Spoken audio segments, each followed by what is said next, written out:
माहिरा खान किस मोजी मर्ज में मुब्तला हो गईं, होश रुबा इंकशाफ। पाकिस्तानी खूबरू मारूफ अदाकारा माहिरा खान ने जहनी दबाव के सबब शदीद बीमार हो जाने के हवाले से होश रुबा इंकशाफ कर दिया।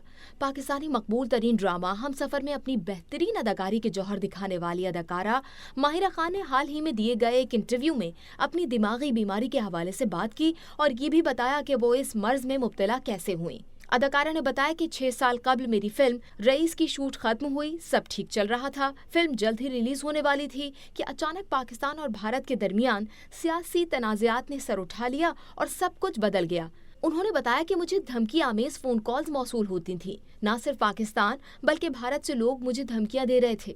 मैं बेहद खौफजदा हो गई। भारत की आवाम मुझे कह रही थी कि हमारे मुल्क से बाहर निकलो, जबकि पाकिस्तानी आवाम कह रही थी कि भारतीय फिल्म करने की क्या ही जरूरत थी।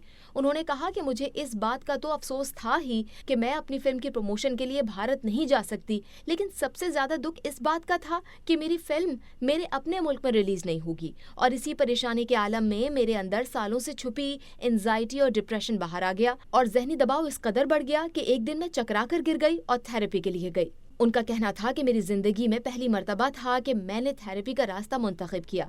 मैं थेरेपिस्ट पर थेरेपिस्ट बदल रही थी, लेकिन मुझे कोई फर्क नहीं पड़ रहा था। मेरी हालत बिल्कुल वैसी ही थी। उन्होंने मजीद बताया कि जिस साल रईस रिलीज हुई उसी साल पाकिस्तानी फिल्म वरना भी रिलीज हुई और उसके साथ साथ रणवीर कपूर और मेरी मुतनाज़ तस्वीर वाला वाकया भी पेश आ गया और मैं बुरी तरह से टूट गई। वो साल मेरी जिंदगी का सबसे मुश्किल वक्त था। सब अचानक से बदल गया था। उनका कहना था कि मुझे डर था कि मेरी फिल्म वरना कोई देखने नहीं आएगा, लेकिन वो कामयाब रही। मुझे सब ने बेहद सपोर्ट किया। उसके बावजूद मेरी जहनी हालत वैसी ही थी। मैं अभी भी जहनी दबाव का शिकार हूँ। उन्होंने बताया कि उस वक्त मैं एक कंसल्टेंट के पास गई जो मेरे लिए बेहद अच्छी साबित हुई और उन्होंने मुझे बताया कि आपको डिप्रेशन है और उस दिन से आज तक मैं उसी मर्ज की दवाइयाँ खा रही हूँ।